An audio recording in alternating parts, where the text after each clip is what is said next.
Hola, muy buenas tardes, un cordial saludo. El día de hoy me encuentro con mis compañeros de trabajo realizando la actividad número 8, que es la entrega de la cartilla digital número 4, y su tema principal es la estabilidad laboral. Mi grupo está conformado por Yuleidi Carreño, Wilson Camacho, Laura Caterine Durán Sandoval y quien les habla, Efraín Antonio Sandoval Echeverri. Entonces, como ya les estaba comentando, la cartilla consta de la estabilidad laboral.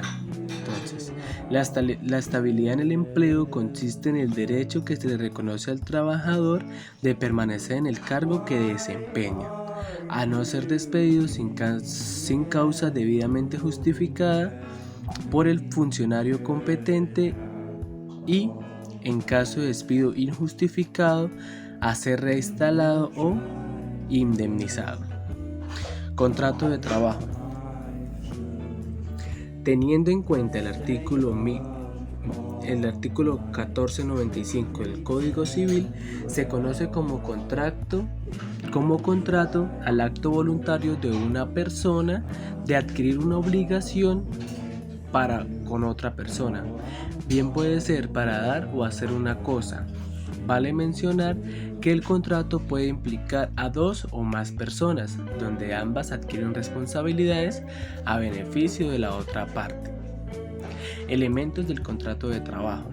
El artículo 22 del Código Sustantivo del Trabajo establece que el contrato de trabajo es un acuerdo de voluntades, por medio del cual una persona natural se obliga a prestar un servicio personal a favor de otra que no puede ser natural o jurídica, bajo su subordinación y a cambio de una remuneración salarial. De conformidad con lo previsto en el artículo 23 del Código Sustantivo del Trabajo, un contrato laboral se encuentra conformado por tres elementos que lo definen como tal. Es decir, si una relación laboral falta alguno de los elementos que mencionamos a continuación, no estaríamos hablando de un contrato de trabajo. Dichos elementos son prestación personal del servicio, continuidad de subordinación y retribución o remuneración del servicio. Miremos en detalle cada uno de ellos. ¿Listo? Entonces, la prestación personal del servicio. El primer elemento de un contrato de trabajo es la presentación personal del servicio por parte del trabajador. Al respecto señala el artículo 23 del Código Sustantivo de Trabajo que la actividad personal del trabajador, es decir, realizada por sí mismo, es el trabajador que personalmente debe realizar el trabajo contratado, de modo que en la ejecución del trabajo no puede ser delegada a un tercero. Quien debe elaborar es la persona contratada. La continuidad de subordinación. Este es el quid de la cuestión. La subordinación es el elemento que define la existencia o no de un contrato de trabajo. Dice la norma: la continuidad, subordinación o dependencia del trabajador respecto del empleador que faculta a ésta para exigirle el cumplimiento de órdenes en cualquier momento en cuanto al modo, tiempo, cantidad de trabajo, e imponerle reglamentos al cual debe mantenerse por todo el tiempo de duración del contrato. Todo ello sin que afecte el honor, la dignidad y los derechos mínimos del trabajador, en concordancia con los tratados o convenios internacionales que sobre derechos humanos relativos a la teoría obliguen al país. La norma es clara en cuanto se entiende por subordinación, que no es otra cosa que el deber del trabajador de acatar las instrucciones y órdenes que le dé el empleador, en donde el trabajador no tiene autonomía ni libertad respecto a él cómo y cuándo debe ejecutar el trabajo contratado. Subordinación en el contrato de trabajo. Cuando el trabajador está sometido a las órdenes de que el contratante, estemos frente a un contrato de trabajo sin considerar el nombre de las partes le hayan dado la retribución o remuneración del servicio. Este es un elemento común a todo el contrato bilateral o oneroso donde por hacer algo se tiene derecho a una remuneración. La norma simplemente se refiere como un salario como retribución del servicio, que es el pago que se da o remuneración o contraprestación por la prestación personal del servicio. Si se configuran los tres elementos del contrato de trabajo, la retribución que se haya pactado se considera salario sin importar que las partes la hayan llamado de otra forma.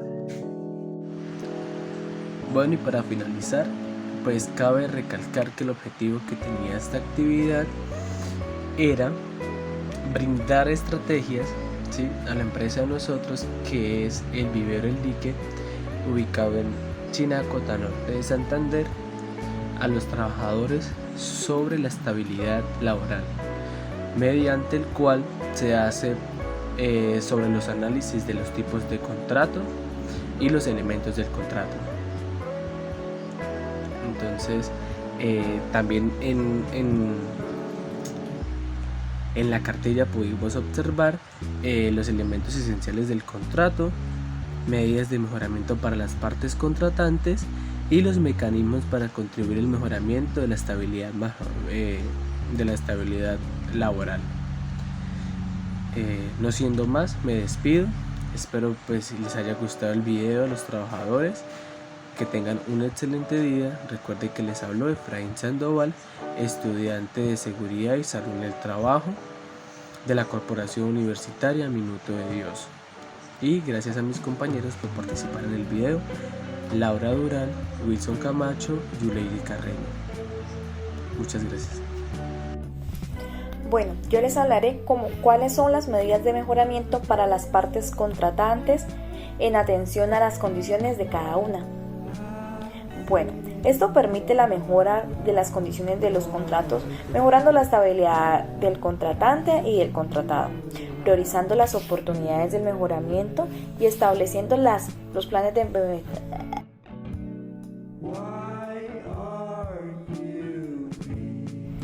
A continuación les voy a hablar sobre cuáles son las medidas de mejoramiento para las partes del contratante en atención a las condiciones de cada una.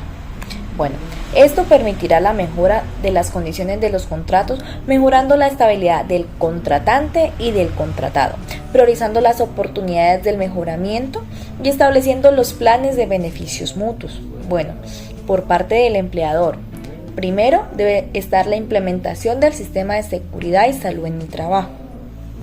También informar el salario a devengar, horario y periodo de prueba. También debe dar a conocer sobre el reglamento interno del trabajo, reconocimiento del tiempo extra laboral y reconocimiento de recargos.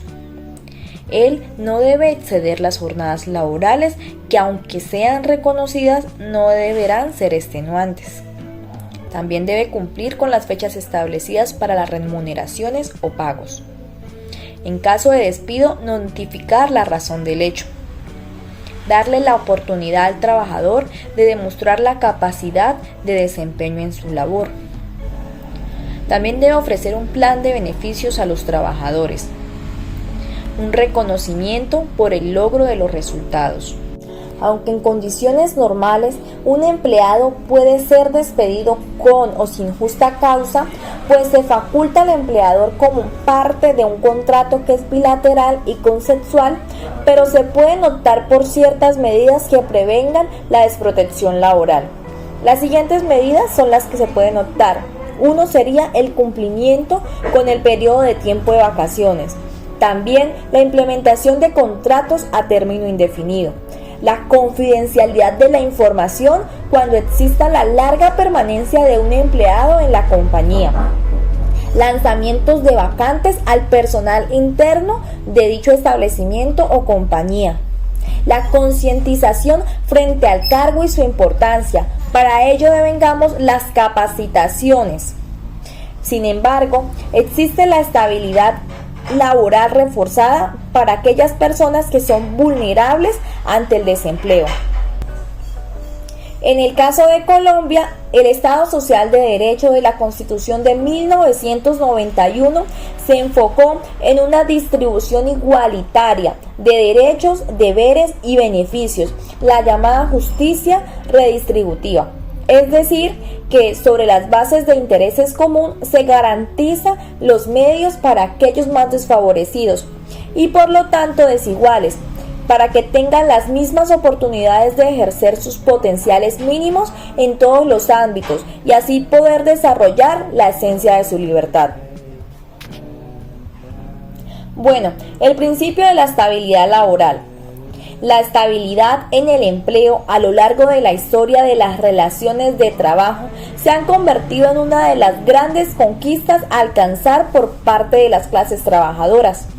Han sido varias las normas en nuestro orden jurídico que han concedido a ciertos trabajadores, por sus condiciones especiales, el privilegio de la deseada estabilidad absoluta, que según Cabanellas de la Torre, consolida en el nexo del trabajador con la empresa, por cuanto solo puede ser dado de baja de la misma con sus justas causas y no se puede despedir solo porque sí.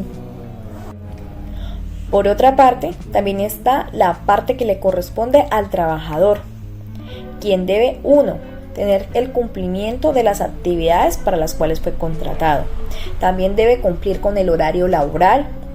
También tiene que tener un interés mutuo, tanto por la empresa como por las actividades a desempeñar.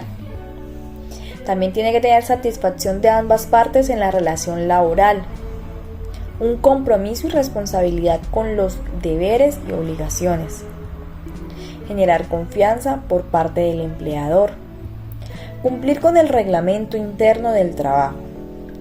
Informar de anomalías o malos manejos de compañeros, de los que se tenga plena seguridad y también debe tener evidencia para levantar dicha acusación. Todo lo anterior tiene que ser sin afectar el honor y la dignidad de los derechos del trabajador.